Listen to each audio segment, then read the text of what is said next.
Des imams fichés à Genève, une mosquée sulfureuse à Winterthur, un prêche haineux à Bienne et surtout des révélations alarmantes sur l'islamisme dans les mosquées suisses. L'islam fait peur, en tout cas son intégration pose des questions, interroge, inquiète. Alors faut-il mieux contrôler les mosquées? Faut-il former les imams à l'université? Faut-il reconnaître l'islam comme une religion officielle? C'est le débat de ce soir. Bonsoir à tous. Pour en parler, vos commentaires sur les réseaux, ils ont été nombreux, vous pouvez l'imaginer qu'un sujet pareil. Et nos invités en plateau que je vous présente. Yad Benachour, ancien doyen de la faculté des sciences juridiques de Tunis, spécialiste des théories politiques en islam. Il défend une laïcité, on va dire, raisonnée et pense que l'Europe va pouvoir réformer l'islam. Magali Orsini, députée Ensemble à gauche au Grand Conseil de Genève, elle a fait de la laïcité son combat et ne veut pas entendre parler d'imam à l'université. François Dormange, professeur d'éthique à la faculté de théologie de l'Université de Genève. Il est l'artisan du fameux programme de formation destiné aux imams à l'université. Jean Romain, philosophe, député PLR au Grand Conseil genevois. Il est très sceptique, lui aussi, quant à l'entrée de l'islam à l'université d'une manière ou d'une autre. Montassar Benbrad, président de la Fédération d'organisations islamiques de Suisse, qui chapeaute à peu près 200 mosquées en Suisse, dont celle de Genève au pluriel. Et Mohamed Hamdaoui, député socialiste au Grand Conseil de Bienne, musulman, ça le regarde, pratiquant, ça le regarde. Il propose une charte pour mieux contrôler les mosquées. Merci d'être avec nous. Je le disais, l'islam fait peur. Un chiffre vient de sortir hier, il est assez éloquent. 33% des Suisses, un Suisse sur 3, se dit méfiant envers l'islam. Il faut dire que les mosquées ont fait passablement parler d'elles ces derniers temps. Je vous propose de revenir sur une séquence mouvementée avec Jean-Marc Ellen. Les mosquées de Genève et surtout de Winterthur ont longtemps été au cœur des polémiques pour des affaires de radicalisation. Mais depuis le mois d'août, c'est une autre mosquée qui fait l'actualité. La mosquée d'Ar Rahman à Bienne. C'est un prêche qui fait scandale. Ô Allah, je t'implore, détruis les ennemis de notre religion, détruis les juifs, les chrétiens, les hindous, les russes et les chiites. Dieu, je te prie de les détruire tous et de redonner à l'islam toute sa splendeur. L'imam Abou Ramadan se défend en expliquant que ses propos ont été mal traduits et sortis de leur contexte. Mais cette affaire ne serait que la partie visible d'un problème plus profond. C'est Saïda Keller-Messali qui l'affirme dans son nouveau livre. Un livre qui accuse de nombreuses mosquées en Suisse d'entretenir des liens avec des musulmans radicaux. Dans ces mosquées, il y a majoritairement un discours contre l'intégration sociale, un discours qui se veut isolationniste, un discours aussi porteur de haine et tout à fait misogyne et tout à fait antidémocratique. Le 21 septembre, nouvelle polémique. La mise en accusation de Nicolas Blanchot et de 2 autres membres du Conseil central islamique suisse. Le ministère public de la Confédération les accuse de propagande et de soutien à une organisation terroriste. En cause 2 vidéos tournées en Syrie et postées sur Internet. Dans l'enchaînement de toutes ces affaires, le Conseil national se prononce pour un meilleur contrôle des mosquées. Il adopte de justesse une motion de la Lega. Tous les experts estiment que le financement par des puissances étrangères des mosquées contribue à la radicalisation de l'islam en Suisse et de ce fait, une intervention s'impose. Concrètement, la motion demande l'interdiction de financements étrangers, l'obligation de déclarer la provenance de l'argent utilisé et l'obligation de prêcher dans la langue locale. Même si ce texte doit encore passer devant le Conseil des États, il démontre que ce qu'il se passe à l'intérieur des mosquées suscite aujourd'hui une inquiétude toujours plus grande.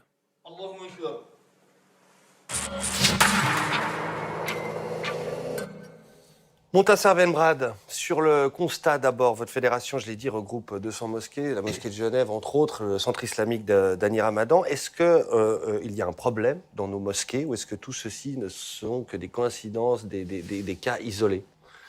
Alors, il y a plusieurs cas isolés et ça, c'est déjà un problème en soi. S'il y en a plusieurs, ils sont plus isolés.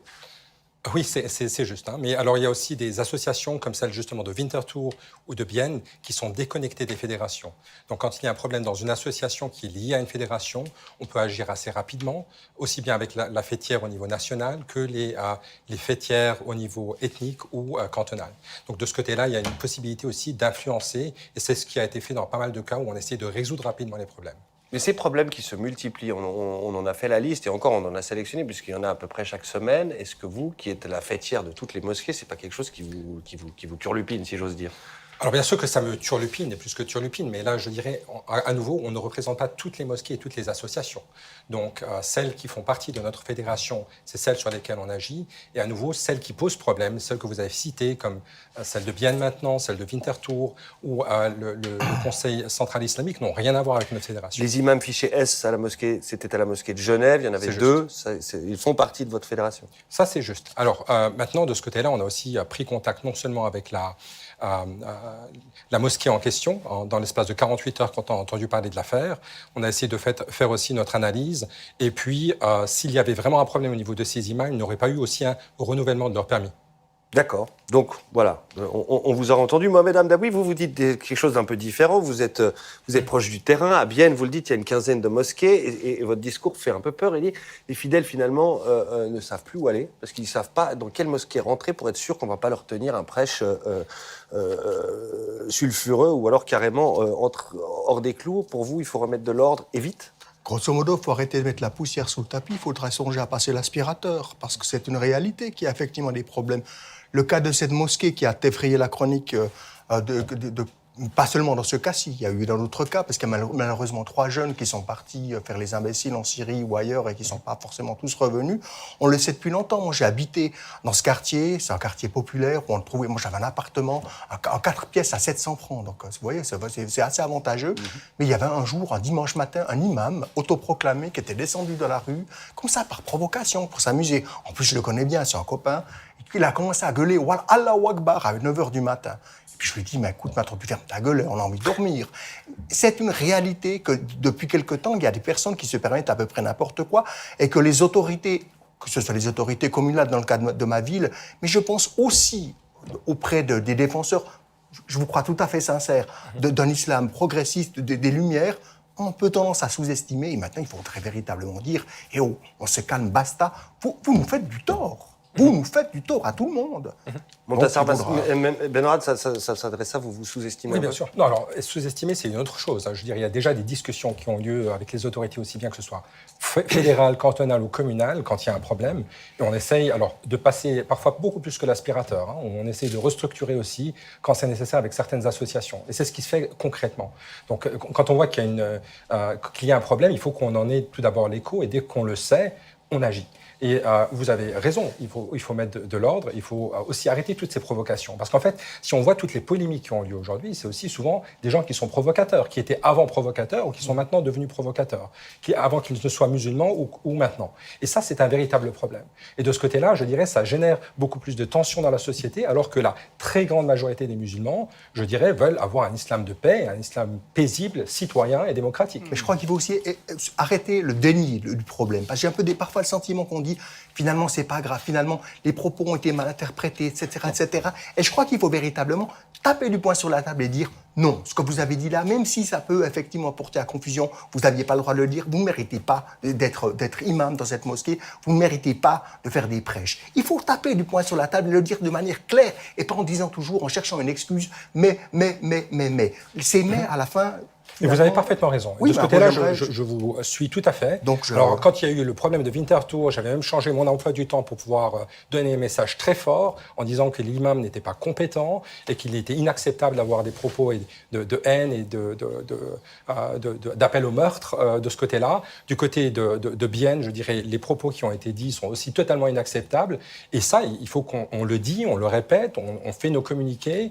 Et je pense que c'est relaté par la presse. Mais il faut se rendre compte aussi qu'il y a un autre l'autre problème, pour revenir aux 33% qui ont été donnés tout à l'heure, c'est qu'une analyse qui est faite par le FÖG, donc c'est le Forschungsinstitut für Öffentlichkeit und Gesellschaft de Zurich, donc l'Université de Zurich, a fait une analyse sur les médias depuis 2009 jusqu'à 2017. Et regardez justement toutes les questions des différents thèmes qui sont traités. Et si on prend 2016, c'est carrément 45% des articles qui traitent soit de l'extrémisme, soit de la radicalisation. Et en 2017, premier semestre, donc c'est la photo média, on en parle trop. Non. Alors, il y a des problèmes. Comme M. Hamdaoui l'a dit, il y a une réalité. D'un autre côté, quand il y a uniquement une polarisation là-dessus, on se fait encore plus peur de ce côté-là. Je pense qu'il faut agir, les autorités agissent, il y a tout un ensemble d'actions qui ont déjà été prises par les autorités. Il y a aussi tout un plan d'action qui est en train d'être préparé au niveau de la confédération et dont les résultats vont être communiqués en fin d'année.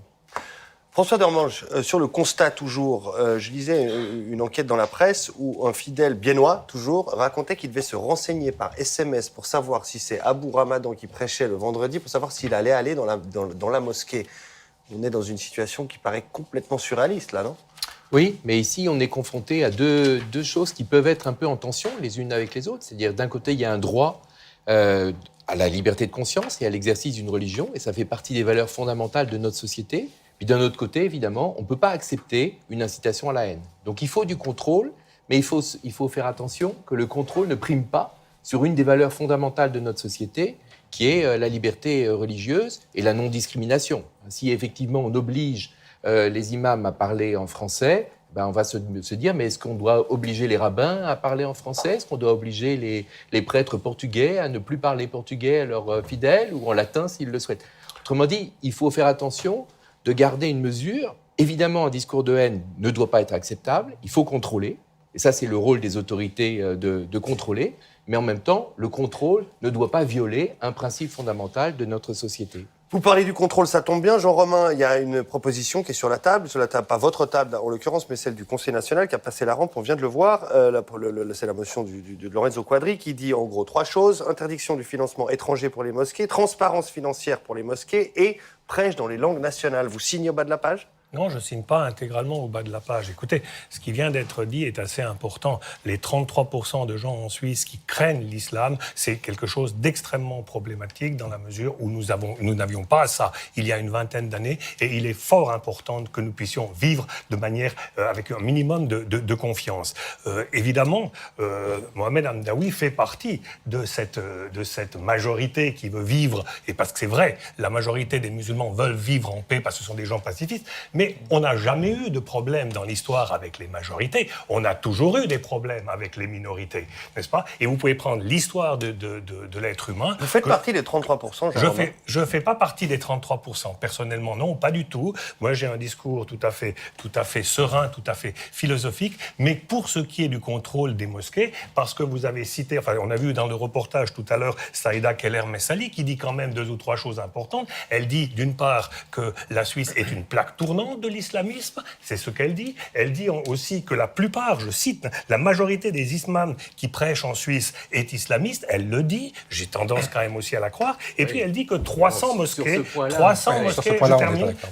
300 mosquées en Suisse risquent d'être suffisantes. Alors vous êtes dans le sang, M. Hamdaoui dit qu'il y en a beaucoup, on ne sait plus où aller. Ça me semble intéressant. Et je crois qu'un contrôle, et il faut voir quel contrôle, parce que je suis d'accord aussi avec le professeur Dermange, quel contrôle nous devons avoir. Maintenant, sur le fait de prêcher en français, écoutez, ou en allemand, c'est extrêmement compliqué, parce que d'abord le Coran est un livre qui n'est pas, qui est traduit. Moi, je l'ai lu en français, et tous mes amis musulmans ont dit, oui, mais il te manque une dimension. Ah oui.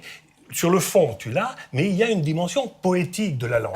Et cette dimension poétique doit aussi être transmise à un moment donné, et je pense que c'est extrêmement compliqué, d'autant que tous les imams, et peut-être devrons-nous y revenir, ne connaissent pas suffisamment la langue française, donc il faudra aussi qu'ils puissent le faire avec une certaine nuance, et pas simplement avec un sujet-verbe-complément, mais il y a une dimension du Coran qui est aussi importante, et si l'on veut que les fidèles soient satisfaits de leur imam, eh bien il faut aussi qu'il y ait une compréhension. Alors, je voulais signaler qu'on a évidemment essayé d'inviter Saïda Keller-Messali sur ce plateau. Malheureusement, elle est à l'étranger, elle est en train de se reposer. Je crois que la sortie de son livre était médiatiquement assez éprouvante.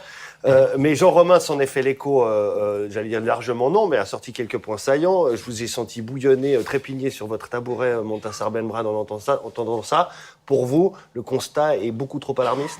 Oui, alors tout à fait. Alors d'abord, je dirais, le livre de Saïda Kalamassali a été contesté sur plusieurs points. Il y a beaucoup de choses qu'elle dit qui sont simplement des fake news, qui n'ont pas été vérifiées. Et en passant quelques coups de téléphone et en visitant plusieurs associations, on s'est rendu compte qu'il y a beaucoup d'informations qui sont fausses. Monsieur Duvillard a aussi confirmé donc, au niveau de la SVS, donc la Sicherheitsverbund Schweiz, confirmé qu'il n'y avait pas de risque systémique en Suisse.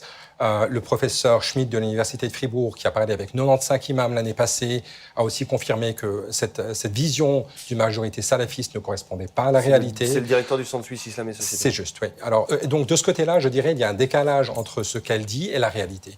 Et puis, je l'invite à sortir de sa tour d'ivoire pour aller visiter les centres et les organisations et traiter les problèmes plutôt que juste critiquer avec des fake news. Alors, on ne va pas faire le procès du livre de Saïda Keller-Messali, on est d'accord. Elle dit ça, nonobstant un certain nombre de choses intéressantes, notamment, et on va parler tout à l'heure de la langue parce que c'est important, mais j'aimerais juste rester sur ce que vise la motion. Sur les financements étrangers des mosquées, ça semble tomber sous le sens qu'il faille interdire le financement étranger des mosquées. Vous êtes d'accord avec ça ou pas ? Alors là, il faut préciser. Alors d'un côté, je dirais, il y a déjà énormément de contrôles qui se font aujourd'hui. Alors d'abord, je dirais, il y a beaucoup de transparence dans les associations. Quand vous rentrez dans beaucoup d'associations turques, bosniaques, albanaises, une des premières choses que vous voyez à la porte d'entrée, c'est la liste des membres et qu'est-ce qu'ils ont cotisé et pas cotisé. Donc maintenant, la question qui se pose au niveau de ces questions de financement, c'est quand il s'agit de pouvoir payer aussi un imam à plein temps et quand il s'agit d'avoir un projet de centre qu'on ne loue plus mais qu'on achète. Et ça, en général, ça se passe après 10, 15, 20 ans de maturité de l'association. Et ensuite, la question, c'est comment. Donc il y a certaines fédérations qui ont déjà demandé à l'ensemble de leurs membres de ne pas financer de l'étranger, comme la fédération du côté albanais. Donc là, il y a une question de confirmer que ça n'a jamais été financé par des États étrangers et que ça ne le sera pas dans le futur. Donc là, c'est aussi clair de ce côté-là. Et je dirais à nouveau, il faut vérifier les exceptions une par une. Et de ce côté-là, pour les financements à l'étranger, depuis le 11 septembre, il y a aussi énormément de contraintes, aussi bien dans les pays du Golfe, qui sont souvent ceux qui sont accusés, qu'au niveau des banques suisses, qu'au niveau de la FINMA. Vous parlez d'exceptions, mais on a quand même ou quasiment l'ensemble des imams turcs qui sont payés à peu près directement par la Turquie, c'est-à-dire par Diyanet, qui est la présidence des affaires religieuses liée au gouvernement d'Ankara. La mosquée de Genève, la plus grande de Suisse, a été construite par des fonds saoudiens, liés à la Ligue islamique mondiale. Des questions se posent encore sur Dituria, la mosquée albanaise de Plan-les-Ouates. Saïda Keller-Messali relevait notamment la présence de l'ambassadeur koweïtien en Albanie à l'inauguration, en disant c'est pas par hasard que l'ambassadeur koweïtien est là. Vous dites que c'est marginal, quasiment inexistant, le financement étranger. Là, on a des faits avérés qui montrent que non. Alors, d'abord, je commence par la visite de l'ambassadeur. Peut-être c'était le plus anecdotique. Simplement, j'ai vérifié aussi avec différentes personnes. J'étais personnellement là, Monsieur Roguet était là, et ils peuvent confirmer que ce n'est pas juste. Délégué à l'intégration au niveau du canton de Genève. Et les imams turcs ? Les imams turcs, ça c'est une réalité. Donc, et c'est pas tous les imams turcs, c'est à peu près 35 imams turcs. Pour ces imams, en fait, il y a une partie de la compensation qui est payée par l'État, c'est juste, et il y a une partie, comme le logement et certains autres frais, qui sont payés par les associations elles-mêmes. C'est acceptable, une partie du salaire des imams en Suisse payé par le gouvernement turc ? Alors, la question qui se pose, c'est une question à nouveau du financement de manière générale de l'ensemble des organisations. Donc aujourd'hui, les Légionnaires du Christ, l'Opus Dei et d'autres ordres qui sont liés au Vatican ont des financements étrangers. Nous-mêmes, en tant que Suisse, je dirais, la Fédération des Églises protestantes de Suisse finance aussi, dans l'autre sens, des églises suisses à Milan ou à Londres. Donc vous voulez de l'égalité de traitement, finalement ? C'est l'égalité de traitement. Donc si on veut avoir plus de contraintes, donc le faire pour tous, avec une égalité de traitement. Mohamed Hamdaoui, comment est-ce que vous entendez ce que dit Montassar Benbrad? Vous sentez pas être d'accord complètement non plus ? Je suis assez d'accord sur la notion d'égalité de traitement. Ça, c'est une chose. On ne peut pas entrer dans un régime discriminatoire qui consisterait à dire il faut que les musulmans fassent... on ne puisse pas avoir un financement étranger et que les autres puissent l'avoir. Là, ça poserait déjà véritablement un problème de base qui ne ferait qu'augmenter le sentiment de discrimination qu'ont certains. Ce serait un peu stupide. Moi, je suis partisan de la transparence et de faire en sorte, par exemple, que si une communauté religieuse musulmane demande d'avoir une subvention, bien un contrat de prestation avec un canton, une commune ou autre, qu'on puisse avoir une transparence quant ce qui est du financement. Ce que je veux dire, c'est une charte. Oui, je vais revenir tout de suite. Mais moi, ce que je veux dire, c'est qu'en tant que législateur, il ne m'appartient pas, dans ma conception de la laïcité, de dire aux communautés religieuses, faites ceci ou cela. On a eu au mois dernier, au mois de septembre, au Grand Conseil bernois, un débat sur la révision de la loi sur l'Église. Il y a eu une proposition qui venait de mon camp, du Parti socialiste, je le comprenais très bien sur le principe philosophique, disant qu'il faut introduire le principe de l'égalité pour les communautés religieuses établies. Ce qui voulait dire véritablement quoi? Ça voulait dire que les catholiques devaient garantir qu'ils puissent faire accéder la prêtrise aux femmes, ce qui aurait été une révolution planétaire.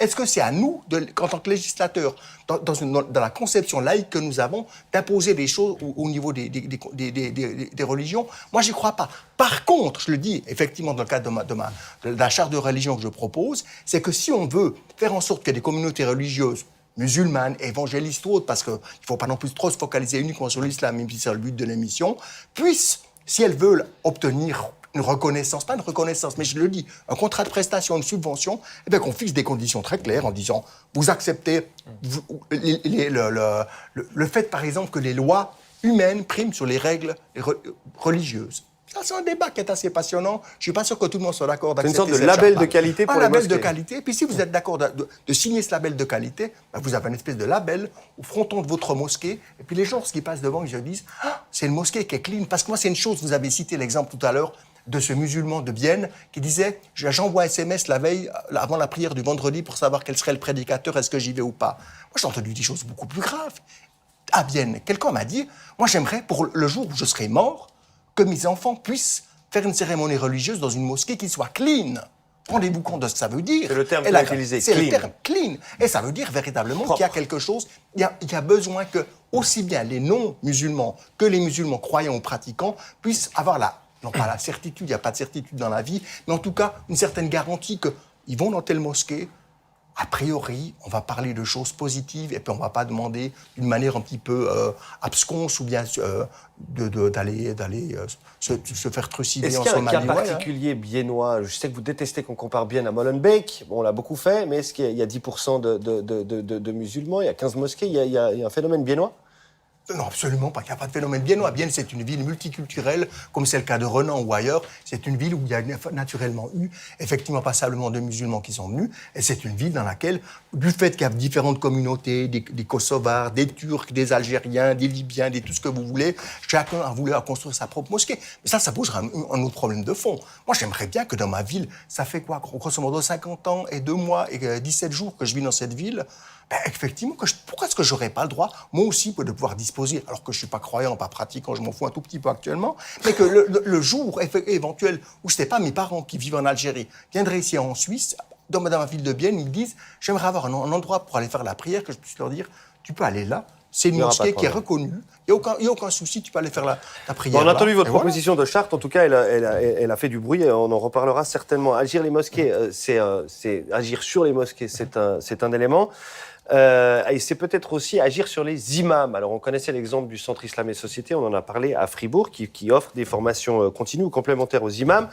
Il y a une initiative qui a été lancée à la faculté de théologie de l'Université de Genève, baptisée la plateforme pour un islam éclairé. Et pour en parler, j'ai le plaisir d'accueillir Magali Orsini, qui est députée Ensemble à gauche, on l'a dit tout à l'heure, et qui s'y oppose fermement, puisqu'elle est laïque jusqu'au bout des ongles, et Yad Benachour, qui nous fait l'honneur de nous rejoindre sur ce plateau. Je l'ai dit, grand constitutionnaliste tunisien, et qui se trouve être à l'origine ou presque à l'origine de cette initiative genevoise. L'an passé, Yad Benachour, vous faisiez une conférence remarquée à l'Université de Genève, vous vous y étonniez qu'on ne forme pas les imams. Vous avez co-signé avec votre voisin François Dermange un livre passionnant qui s'appelle « Quel islam pour l'Europe ». Vous êtes en sorte, je l'ai dit, à l'origine de cette idée de formation à l'université. Quelle est l'idée précisément qui l'habite? Bon, heureusement que vous avez dit presque, parce que je ne suis pas totalement à l'origine, mais presque oui. L'idée, justement, c'est de favoriser cet islam qu'on appelle éclairé, réformé, des Lumières, il y a plusieurs termes qui sont utilisés. Vous parlez d'islam réformé et citoyen. Citoyen, et sur lequel le monde musulman, en dehors de l'Europe, s'est penché depuis plus d'un siècle et demi. Ce problème de l'islam éclairé a été posé dès le début des grandes réformes que nous avons vues dans l'ensemble du monde musulman. En Inde, à l'époque, le Pakistan n'existait pas, donc dans l'Inde du Nord, au Pendjab en particulier, avec des noms aussi illustres que ceux de Mohammed Iqbal, par exemple, et qui s'est poursuivi tout au long de l'histoire récente du monde musulman et dans tous les grands pays musulmans, comme la Turquie, le Maghreb, etc. Ce qui a été fait dans le monde musulman doit être fait également en Europe. On ne peut quand même pas laisser n'importe qui prêcher n'importe quoi. François Donc Darmanche. ce problème-là est lié également au financement. Je m'excuse, est-ce que je peux ouvrir une parenthèse? Parce Mais bien que j'ai sûr. entendu quelque chose qui m'avait réagir tout à l'heure. L'égalité de traitement, c'est d'accord l'idée d'égalité de traitement, mais il y a une très grande différence entre se faire financer de l'étranger par une église ou par une association ou une fédération privée et se faire financer par un État. C'est très différent parce que le financement direct par l'État, ça implique des contraintes politiques. L'État n'est jamais neutre. Ce n'est pas comme une église. Je trouve tout à fait normal qu'une fondation privée à caractère religieux étrangère finance une association suisse, par exemple, mais pas l'État. Ce qui devient dangereux, c'est lorsque l'État intervient. Je ferme la parenthèse. Le message est passé, la parenthèse est fermée. Si vous êtes d'accord, je demande juste à François Darmanche, puisque vous travaillez presque main dans la main, vous co-écrivez. Donc, ce programme, c'est vous qui en êtes le dépositaire, presque la cheville ouvrière, le maître d'œuvre. Oui, alors c'est un programme de l'université, c'est pas un programme de la faculté de théologie. Qu'est-ce qu'on apprend aux imams, très pratiquement? Alors, très pratiquement, la première chose qu'on leur apprend, s'ils ne le savent pas, c'est le français. Hein. Bien des imams, et à vrai dire, ce n'est pas tellement une volonté de contrôle, c'est vraiment une volonté d'intégration. C'est-à-dire que beaucoup d'imams disent, voilà, moi, je ne connais pas bien le français. Alors c'est un problème comme tout immigré pour parler à ses enfants, quand ses enfants parlent mieux la langue que vous. Bon. Mais là, c'est très différent parce qu'ils ont une responsabilité, évidemment, d'enseignement vis-à-vis des musulmans de la deuxième ou de la troisième génération qui ne parlent plus leur langue d'origine communautaire. Je vois juste bondir sur ce point, Jean Romain, sur le plan de l'enseignement du français. Vous avez l'air de tomber de votre chaise. Non, mais je crois que, écoutez, c'est évidemment le cas. Il faut que l'on apprenne le français, mais je ne vois pas au nom de quoi c'est l'université, donc l'État, qui doit financer cet enseignement-là, dès lors qu'il y a des communautés, qui ont de l'argent, qu'il y a des communautés qui sont elles-mêmes très intéressées au fait que leur imam parle le français. Et de mon point de vue, c'est pas à l'université de faire cela, c'est à des écoles privées, et Dieu sait s'il y en a en Suisse, partout justement, qui prennent en charge cet enseignement. Je ne vois pas au nom de quoi l'université se mêlerait. Oui, alors de moi, leur on va apprendre. laisser. J'aurais deux deux arguments très simples à donner. Le premier, c'est qu'il y a une loi sur l'intégration. Il y a une loi sur l'intégration au niveau fédéral, il y a une loi sur l'intégration au niveau genevois, en l'occurrence. Bon. Donc, on agit exactement dans le cadre de la loi. Bon. Pourquoi c'est différent d'enseigner le français à la Maison des langues de l'université ou dans une école migros? Je vais vous donner un exemple très précis. Le concept de laïcité, c'est un lexique, voilà. Le mot laïcité. Le mot laïcité n'existe pas dans la plupart des langues que parlent ces imams.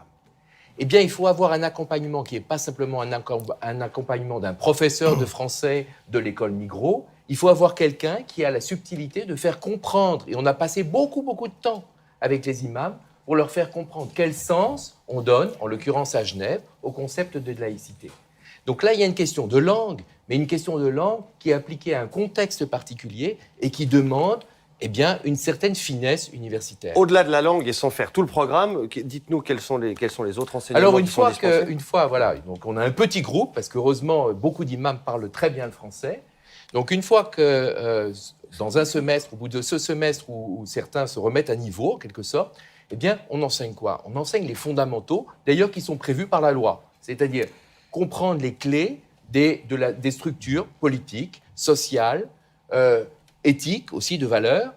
Et puis, la chose qui est vraiment originale, parce que ça se fait parfaitement dans l'ensemble de l'université, on donne aussi des cours de théologie au pluriel de l'islam. Pourquoi? Mais pour leur montrer qu'à l'intérieur de la tradition islamique, il y a de nombreux courants, comme d'ailleurs dans toutes les grandes religions, et qu'il y a des courants qui sont parfaitement compatibles avec notre mode de vie. Et donc, on élargit en quelque sorte l'univers religieux et théologique des musulmans pour leur montrer Combien cette d'inscrits richesse. Combien d'inscrits à ce stade? Alors, à ce stade, Je vais il y donner la aura, parole à il y en Magali aura Orsini, au mais semestre de printemps une douzaine. Une douzaine. Il se murmure que Annie Ramadan serait intéressée par la formation, c'est vrai? Alors, la formation est ouverte à tous ceux qui se reconnaissent dans l'islam. Ce n'est pas à nous de déterminer qui est musulman, qui n'est pas musulman. Mais répondez à ma question. Alors, ça lui a été proposé, comme ça a été proposé à l'ensemble des musulmans. Il y aura certainement des gens qui viendront de la Grande Mosquée. A priori, lui ne s'est pas inscrit. D'accord. Magali Orsini, laïcité, ça n'existe pas dans toutes les langues, ça existe dans la vôtre, le français. Et alors, vous loi et constitution, j'espère que ça existe dans toutes les langues. Je me permets de rappeler que nous avons une constitution qui est récente, et malgré le fait qu'il y a eu un lobby religieux extrêmement puissant dans l'Assemblée constituante, on a quand même réussi à maintenir cette phrase dans la constitution genevoise. L'État est laïque, n'est-ce pas? Alors, c'est bien clair, c'est une séparation ferme et définitive de l'Église et de l'État. Il n'y a pas de laïcité plus ou moins ouverte, plus ou moins moderne, plus ou moins à la mode de Kant. Il y a la laïcité, point final, et c'est très facile à expliquer. Ça prend exactement 2 minutes. C'est la séparation ferme et définitive des Églises et de l'État. Alors, je connais certaines personnes qui voulaient introduire dans le texte de la Constitution la subvention à la faculté de théologie. Moi, j'ignorais même que cette subvention existait et j'avais trouvé inouï que des gens veuillent mettre cela dans la Constitution. Et ils nous avaient dit, vous comprenez, pour l'instant, ce n'est qu'une loi qui pourrait disparaître et nous tenons beaucoup, c'est l'esprit protestant ancien de Genève, etc. Mais si on m'avait dit à ce moment-là qu'un jour, moi j'avais dit, mais enfin, c'est quand même monstrueux, je veux dire, une subvention, c'est-à-dire que l'ensemble du public finance un enseignement théologique, alors qu'il y a 35% de personnes à Genève qui avouent ne faire partie d'aucune religion. On ne parle jamais des athées, on dirait que tout le monde a une religion. Alors, je sais bien que les derniers temps, les religions ont fait des sorties assez, disons, remarquables, mais tout de même, je veux dire, tout de même, les gens qui n'ont pas de religion méritent le respect le plus total possible. Sur le nerf de la guerre, l'argent, qui paye Et je veux dire que si l'ensemble des contribuables est prêt à payer 10 000 francs, on a vu ce chiffre, 10 000 francs par formation d'imam à la faculté de théologie. Sont-ce les contribuables qui payent ou y a-t-il des bailleurs de fonds Alors, à ce stade, l'essentiel de l'argent vient en réalité de la Confédération à travers le Bureau de l'intégration. D'accord. Donc ça, c'est absolument clair. Maintenant, il faut dire les choses très, très nettement. Nous sommes à fond pour la laïcité. On a toujours été à fond pour la laïcité. On est à fond pour la séparation des églises et des religions et de l'État. Donc ça, il n'y a aucune ambiguïté sur ce plan-là. C'est-à-dire qu'il est clair que l'État ne doit être ni religieux ni anti-religieux. L'État doit faire preuve d'un agnosticisme parfait.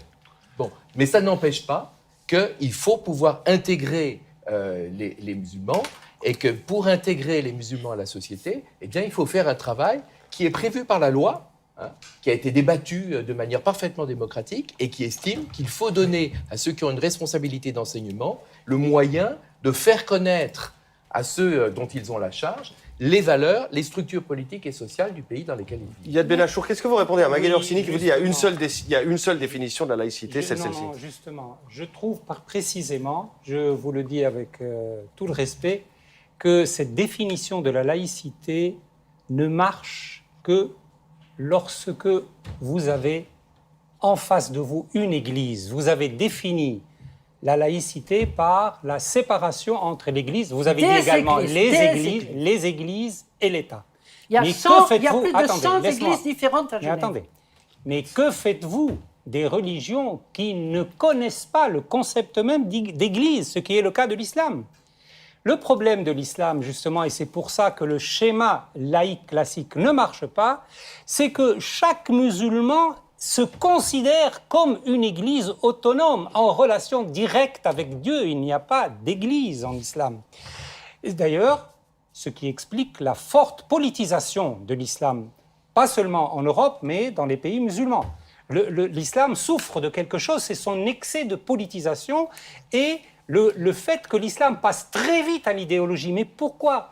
Parce que certes, il y a des gestionnaires du sacré, il y a des ulama, il y a des fuqaha, il y a des interprètes, etc., etc. Mais il n'y a pas d'église au sens propre du terme qui représenterait l'ensemble des musulmans. Chaque musulman, individuellement, se considérant en relation directe avec Dieu. Donc, comment faire pour ces religions qui n'ont pas d'église, précisément? Montassar Benmerad et puis Jean-Romain. Oui. Alors, plusieurs choses. La première, c'est, je rappelle qu'il n'y a que 2 cantons laïques en Suisse, qui sont le canton de Genève et de Neuchâtel. Et la faculté est à Genève, justement. Oui, d'accord. On parle de la Suisse romande aujourd'hui. Oui, on parle de la faculté de Genève, oui. Je ne vous ai pas interrompu, madame. Donc ça, c'est une première chose. Par exemple, l'approche au niveau de l'université de Fribourg a fonctionné de manière complètement différente et je donnerai plus de détails tout à l'heure.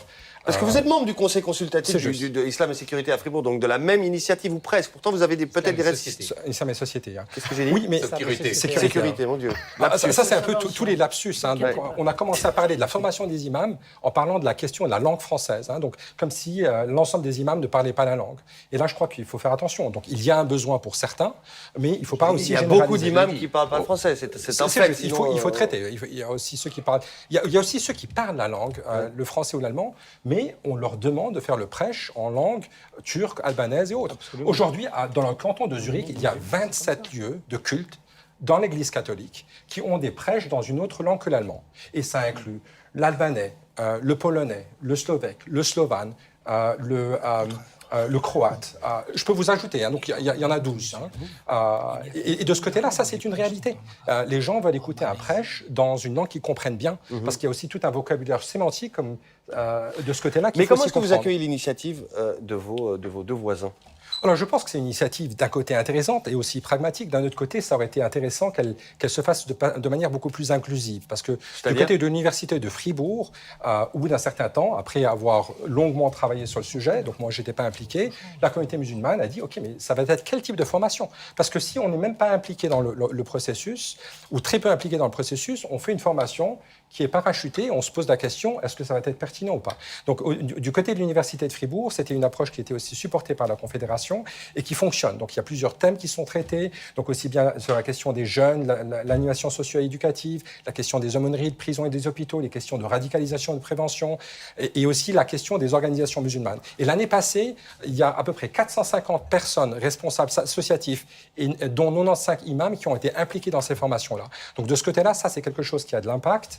Et avoir une approche... Je laisse peut-être juste répondre. Je vais vous donner la parole, Jean-Romain, mais je laisse répondre sur ce point, parce qu'il est directement mis en cause. Oui, juste sur ce point. Alors, pour dire qu'on a effectivement écouté un certain nombre d'experts du monde musulman, on n'a pas inventé une formation comme ça de ex nihilo, mais il nous semble que c'est vraiment très important que ce soit la responsabilité académique qui définisse quel est le programme, et pas simplement d'écouter les besoins des communautés musulmanes. Donc c'est un choix, et c'est un choix délibéré de dire ça relève des compétences d'une université de définir un programme de formation et pas de faire nécessairement un programme à la carte en fonction des desiderata des uns ou des autres. Mais tant qu'il s'agit de formation complémentaire, il n'y a pas de problème. Dès qu'il s'agit de formation théologique, puisque tout à l'heure vous avez parlé aussi d'un islam éclairé, c'est là où il faut avoir... On va venir à la portée, mais j'aimerais quand même donner la parole à Jean-Romain qui trépigne. Vous, ce qui vous inquiète, c'est ce que disait Yad Ben Achour. L'islam n'est pas une église, il y a autant d'églises que de musulmans. Non, mais écoutez, c'est fort possible. Le problème que j'aimerais dire 2 choses.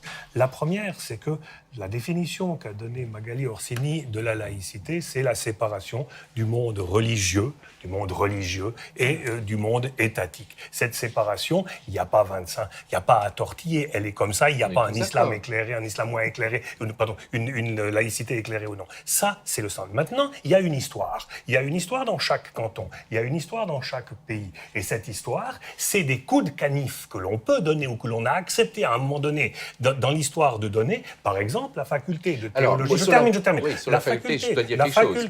Vous direz, la faculté de théologie de l'université de Genève, ça heurte de plein fouet le principe de laïcité, mais je pense que c'est finalement une chose que l'on peut accepter parce qu'il faut être pragmatique. Ce que je crains, c'est que cette faculté de théologie protestante... Pourquoi, dans le cas de la théologie protestante, vous acceptez quelque chose qui heurte de plein fouet les principes de plein fouet et pas dans le cas de l'islam? Bien, attendez.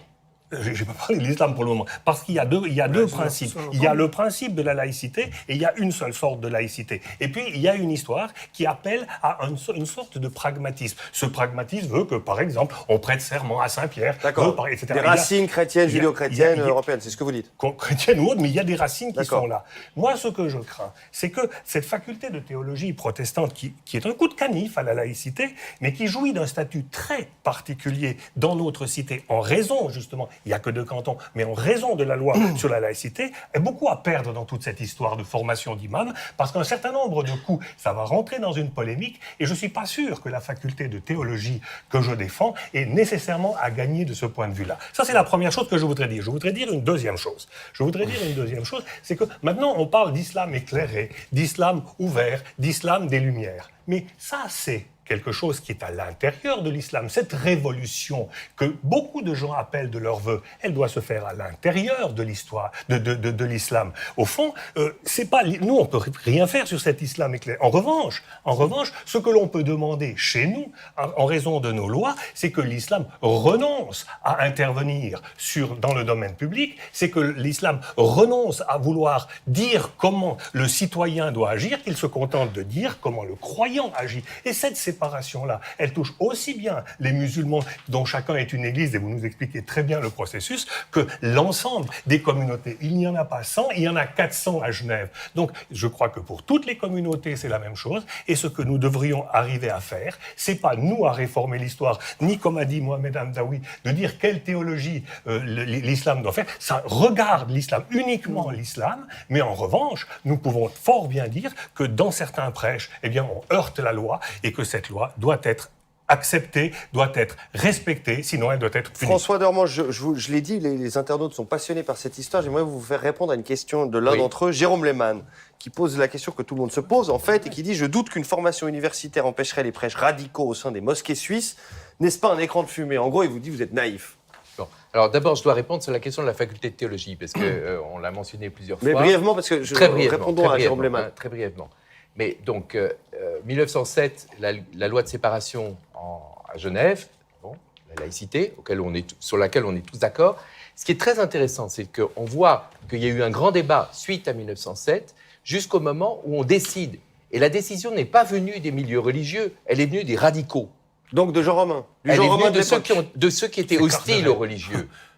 De ceux qui étaient hostiles aux religieux en disant « Nous, on préfère que ces gens-là soient formés dans l'université pour qu'ils ne soient pas créationnistes et qu'ils ne défendent pas des idées Donc bizarres. » C'était la même idée, en fait. Autrement dit, le problème, c'était les protestants. Autrement dit, si on a une approche rationnelle, une approche académique du religieux, eh bien, c'est la meilleure chance pour l'université et pour l'ensemble de la société d'avoir un religieux qui soit compatible avec les valeurs qu'on défend. Bon. Alors, effectivement, c'est le même projet, en un sens, qu'on défend aujourd'hui.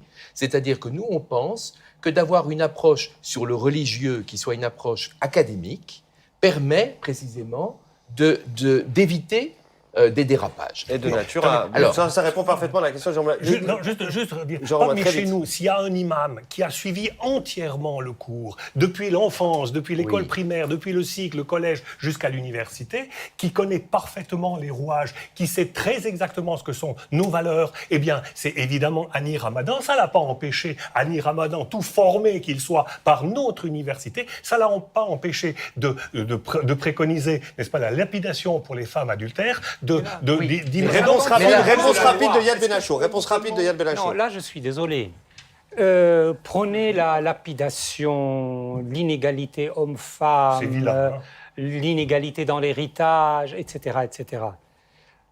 Ça ne viole pas uniquement les lois suisses. Ça tombe sous le coup de la loi suisse, mais ça viole le droit international.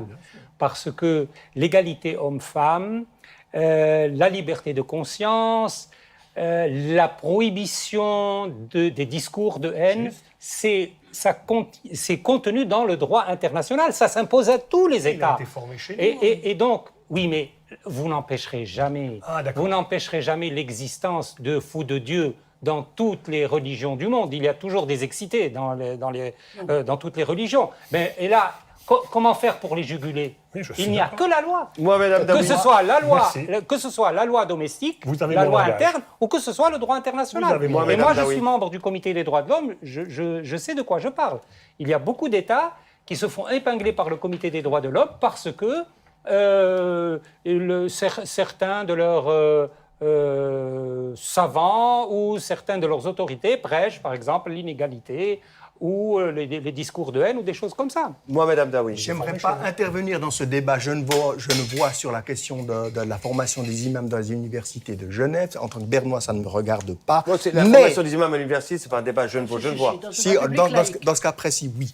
Mais par contre, j'aimerais revenir sur la question qui a été posée par l'internaute. Est-ce que ça empêcherait des prêches haineux dans les mosquées de la part de ces imams? Bien évidemment que non. Et c'est pour ça qu'à défaut, puisqu'on part du principe qu'on fait une entorse dans la laïcité, qu'on est prêt dans certains cantons, mais dans la quasi-totalité des cantons, à reconnaître des communautés religieuses.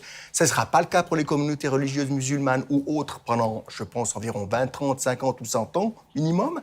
Mais au moins qu'on fasse en sorte d'avoir des garanties et puis que dans les mosquées en question, on puisse effectivement aller leur poser un certain nombre de questions, puis leur dire, écoutez, si vous voulez qu'on ait confiance en vous, qu'on parte du principe que dans votre mosquée, puisqu'on parle actuellement, c'est le sujet de l'émission, que dans votre mosquée, il n'y ait pas de prêche haineux, contraire à notre ordre juridique, à nos valeurs, et puis à l'ordre international, et des choses de ce style-là, acceptez simplement, tout simplement de signer une charte disant très clairement, on est d'accord avec ça. Parce que si on fait pas ça, on va continuer d'entretenir cette suspicion, et puis les réseaux sociaux, effectivement, je termine juste... Alors, vous la signez, la charte, Montassar Benrad? Alors, on travaille déjà sur cette charte. Non, c'est l'État qui doit la faire. C'est l'État qui doit la faire. Ce ne sont pas les communautés religieuses musulmanes. Oui, mais là, il faudrait qu'on commence aussi par l'autorégulation. Même si l'État ne le fait pas, il faut qu'on travaille là-dessus. Mais ça n'empêche pas l'autre. Ma proposition, c'est que ce soit l'État qui fasse cette charte. Parce qu'autrement, c'est trop facile. L'État doit faire la charte avec les différentes communautés religieuses. Parce que moi, je serais aussi intéressé que d'autres communautés religieuses qui ont des approches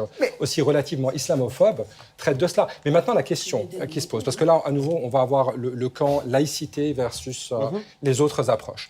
Moi, ce qui me dérange depuis tout à l'heure, c'est qu'on considère l'ensemble des imams comme des suspects potentiels. Et je crois que là, il faut qu'on fasse aussi attention.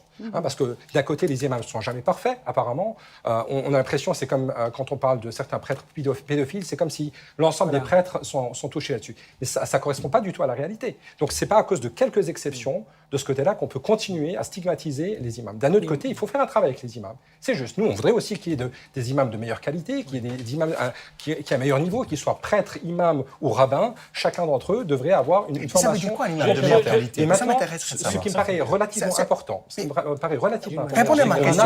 C'est quoi un imam de meilleure qualité? C'est un imam qui soit formé, qui a une formation continue. C'est-à-dire, qui disent quoi? Non, mais il y a des gens à la question qui ne sont même pas à la question que vous posez, Mohamed Hamdaoui, Yad Ben Achour a peut-être une réponse, parce qu'il a une phrase extrêmement forte dans son livre, page 46, il dit, vous dites, « Je reste persuadé que la véritable réforme de l'islam viendra de l'Occident ». En fait, vous allez beaucoup plus loin qu'une formation culturelle ou complémentaire, etc. Oui, vous êtes en train de dire qu'il y a possibilité, il y a moyen, il y a une opportunité ici pour réinventer l'islam d'ici. Ce que j'espère pour l'islam, c'est que l'islam soit un jour pour l'Europe ce qu'a été la judéité dans l'histoire de l'Europe. D'abord, je voudrais confirmer ce qu'a dit mon collègue au sujet du fait qu'on focalise trop sur le radicalisme, le salafisme. On radicalise trop sur ce qui ne va pas. Et on ne met pas assez l'accent, en Europe, d'une manière générale, sur ce qui va, c'est-à-dire sur l'intégration, sur ces musulmans innombrables qui acceptent la laïcité, qui n'ont aucun problème. Par exemple, avec la charia, il y a des musulmans pratiquants qui refusent l'application de la charia, qui refusent nos droits, les droits, le hanafisme, etc., ou le malikisme qui existent dans... Et ces courants-là ont existé dans l'islam historique.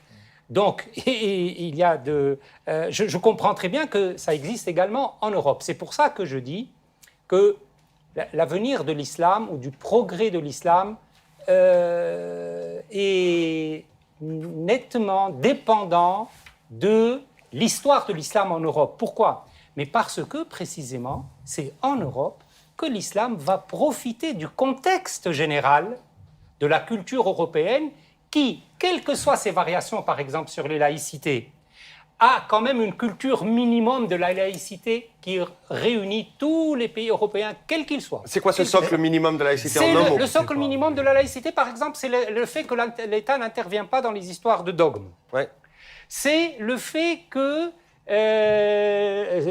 les imams, que les responsables religieux, que ce soit dans les églises, dans les mosquées, etc., ne pratiquent pas de politique partisane, n'incite pas à la haine, ne développe pas des discours qui vont à l'encontre de ce qu'on appelle l'ordre juridique européen. Ça, Magali Orsini, c'est pas la même définition qui existe à la Cour européenne des droits de l'homme, l'ordre juridique européen. Il faut le respecter. Magali Orsini, c'est pas la définition stricte. Ce que vous dit Yad Ben-Achour, c'est qu'on n'est plus en 1900, que le contexte a changé et que la laïcité aujourd'hui doit être dynamique, raisonnée, s'adapter. Oui, ça, on connaît très bien cette chanson. Ça arrange certains de nous dire le contexte a changé. Nous pensons que nous avons un siècle de paix, un siècle de progrès. Nous avons connu le siècle des Lumières. Nous avons eu la Révolution française. Nous avons abandonné la royauté de droit divin. Nous avons abandonné le droit canon. Nous sommes extrêmement satisfaits du point où nous sommes arrivés. Et nous n'avons aucune intention de régresser. Mais il n'y avait pas la population musulmane en Occident. Nous n'avons aucune intention de régresser. Donc, pour nous, pour ce qui nous concerne, nous n'entrerons absolument pas en matière sur une quelconque participation de l'État dans la vie des communautés. Nous ne sommes pas communautaristes, c'est une option anglo-saxonne, c'est une option qui fleurit par exemple au Canada, avec les accommodements raisonnables, qui sont une véritable catastrophe, où on voit des femmes en burqa avec des gants noirs jusque-là qui gèrent des crèches publiques. Oui, alors on sait jusqu'où ça peut aller. Nous ne mettrons pas l'ombre d'un petit doigt dans cette question. Nous sommes en paix depuis un siècle. Nous sommes heureux de l'être. 5 et secondes, nous donnons Mohamed Hamdaoui. Et puis rapidement, Ziad Ben-Achour, j'aimerais enchaîner. Carrément dit, j'aimerais enchaîner sur une chose que vous avez dit qui est fondamentale. Est-ce que vous seriez d'accord de promouvoir ce nouveau modèle de mosquée qui vient d'apparaître à Berlin, par exemple, ce qu'on appelle des mosquées laïques, c'est-à-dire où effectivement les hommes et les femmes peuvent prier dans la même salle, et puis la femme peut diriger la prière et puis venir habiller comme elle veut. Question pour Est-ce que vous êtes d'accord avec ce Est-ce que vous êtes prêt à promouvoir ça? Être d'accord, promouvoir, c'est deux choses différentes. Concrètement, avec 3 mois de mobilisation entre l'Allemagne et la Suisse, il y a 26 personnes qui sont venues à cette inauguration-là, en incluant hommes, femmes, filles. Est-ce qu'elles vous posent un problème de fond? Non, ils ont le droit de le faire. Mais est-ce que vous êtes le promouvoir, c'est autre chose. Voilà, donc vous dites non. C'est bon aussi. Ce que je dis, c'est qu'ils ont le droit de le faire. Il y a des gens qui disent aussi imam gay et autres. Je crois qu'il a répondu assez clairement. Aux grandes dames de Magali Orsini, certains proposent d'aller encore plus loin que la formation des imams à l'université. C'est le cas, ils plaident pour la reconnaissance, on l'a dit, officielle de l'islam en Suisse. C'est le cas de la nouvelle conseillère nationale verte argovienne Irène Kellin, qui fait une entrée fracassante sous la coupole et que Jean-Marc Kellen a rencontré. Irène Kellin est une jeune politicienne, à peine 30 ans. Cette argovienne siégera pour la première fois au Conseil national dans quelques semaines, mais ses positions sur l'islam lui ont déjà valu plusieurs articles. Pour elle, l'islam doit devenir une religion officielle en Suisse.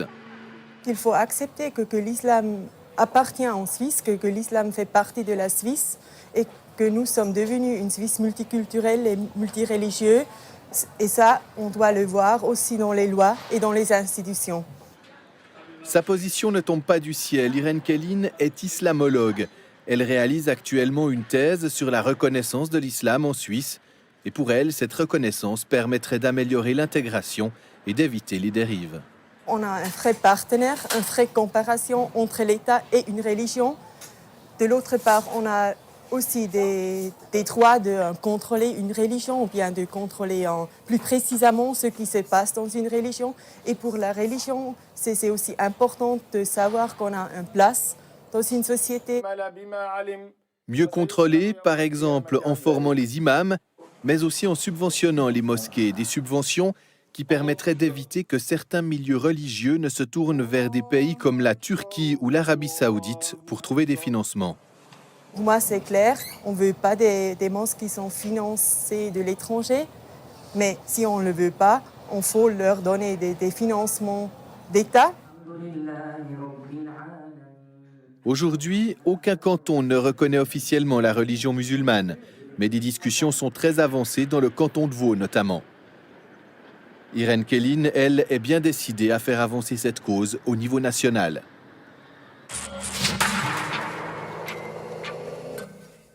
Jean Romain, ce que dit Irène Kellin finalement, c'est que la Suisse est multiculturelle, que l'islam fait partie de la Suisse et il faut juste donc faire avec. Et la manière la plus logique de faire avec, c'est de reconnaître l'islam. Non, je ne pense pas. Je suis évidemment en désaccord profond avec cette manière de voir, parce que alors si on reconnaissait l'islam, alors on devrait reconnaître les bouddhistes, les ésotériques, les hindous, etc. Il y a toute une série de religions qui se pressent, qui se bousculent au portillon pour être reconnues. Pour être reconnues, pourquoi ? Pour évidemment augmenter ce que Tariq Ramadan dit continuellement, la visibilité de l'islam. Il faut que l'islam soit visible. Il faut que les femmes portent le voile, etc., de façon à ce qu'il y ait une fierté. Oui, je suis pour que les musulmans soient fiers, mais soient fiers non pas en raison de la visibilité ou d'une quelconque reconnaissance, mais qu'ils soient fiers en raison du rayonnement. Il importe qu'une religion, si elle veut justement avoir un statut important dans un pays, il faut rayonner. Et il est vrai qu'aujourd'hui, eh bien, on ne le voit pas tellement, ce rayonnement. Peut-être parce que c'est couvert par cette minorité dont on parle partout, mais n'empêche que pour ce qui est de l'islam aujourd'hui, la méfiance grimpe et ce qu'il faudrait avoir, c'est pas une reconnaissance, c'est cette capacité d'avoir une certaine spiritualité suffisamment profonde pour pouvoir rayonner sans avoir le besoin de quelque reconnaissance. Ne faisons pas quand même le procès des frères Ramadan qui ne sont pas sur le plateau pour se défendre ce soir. C'est cette idée de visibilité, vous voyez bien. Par équité, Yad Benachour. Rayonner, tout à fait. Je suis tout à fait d'accord avec les idées de Jean-Romain. Non, je voulais revenir un petit peu en arrière. Pas trop, rapidement. Rapidement. Non, c'est pour montrer les dangers d'une passivité de l'État face aux communautés religieuses. Parce que ce qui se passe, c'est que lorsque l'État est passif vis-à-vis des communautés religieuses, il se crée un certain totalitarisme à l'intérieur des communautés religieuses. La laïcité de ce type-là les arrange parce que l'État n'est pas là, eh bien, ce sont les chefs, les radicaux, les leaders charismatiques de ces communautés religieuses qui vont prendre le dessus et imposer leurs lois à la majorité consentante, mais faussement consentante. Est-ce que l'État donc doit aller jusqu'au bout de la logique et reconnaître l'islam comme le problème de la reconnaissance n'est pas le problème fondamental pour moi, c'est l'intervention de l'État dans la vie religieuse. L'intervention de l'État. Magali Orsini, ce qui ne va pas tout à fait avec le schéma laïque. En aucun cas, bien entendu. On ne peut pas nier que l'islam politique a un dessein extrêmement précis. Nous avons beaucoup d'amis musulmans à travers le monde. Par exemple, mon ami Jemila Benhabib, que vous connaissez, qui s'est réfugié au Canada, qui a écrit des bouquins très intéressants, dont un qui s'appelle « Les soldats d'Allah à l'assaut de l'Occident ». Mais c'est précisément, pardon, je vous interromps, c'est précisément ce que dit Yad Benachour. Il vous dit si l'État reste les bras croisés simplement neutre, il ne peut pas lutter là-contre. L'État fait appliquer la loi avec la plus extrême fermeté. Il n'y a aucun agent de l'État qui ne doit céder devant des injonctions, comme on en a vu, quand on a vu une directrice d'école faire rentrer ses élèves en salle de gymnastique parce que le directeur de la mosquée se plaignait qu'il y ait des jeunes filles en short qui fassent de l'exercice en plein air sur le chemin de la mosquée, qui est un chemin public. Eh bien, je suis désolée, toutes ces lâchetés se paieront un jour. L'État doit jouer un seul rôle, c'est défendre sa laïcité bec et ça suffit ongle. Magali Orsini ? Ça suffit. Si on a vent qu'il se passe dans les mosquées des choses absolument inacceptables, on envoie des représentants de l'État qui comprennent l'arabe. On n'oblige pas les gens à faire des prêches en français, mais on dit nous avons un droit de contrôle sur ce qui se passe ici. Voilà. Nous avons entendu dire qu'il se passait des choses fort désagréables et dangereuses, et je vous assure que nous avons beaucoup d'amis musulmans qui nous supplient, qui nous disent ne cédez pas, et en particulier les femmes, ne cédez pas, si vous savez à quel point nous avons du mal, nous, à nous en sortir, alors vous qui avez cet acquis, gardez-le. Mohamed Hamdaoui, la reconnaissance donnerait à la fois des droits et des devoirs aux communautés concernées, c'est-à-dire qu'il y aurait à la fois un soutien mais un meilleur contrôle. Comment vous accueillez-vous cette idée-là ? Je suis assis entre deux chaises, je l'ai dit poliment. Parce que d'un côté, je suis extrêmement attaché au principe de la laïcité, pas de reconnaissance des communautés religieuses, quelles qu'elles soient, par l'État. Ça, pour moi, c'est une chose qui est claire. Dans Suisse, c'est pas le cas, sauf dans 2 cantons. Donc, l'autre question qui se pose, c'est l'égalité de traitement, et c'est de faire en sorte que les communautés religieuses, y compris musulmanes, quand on prononce le mot musulman, islam en Suisse et en Occident, les gens, en réflexe pavlovien, ils se disent « Ouh, j'ai peur, mon Dieu !» Alors que l'immense majorité des musulmanes et des musulmans sont des gens, je crois, comme moi, relativement pacifistes et tout.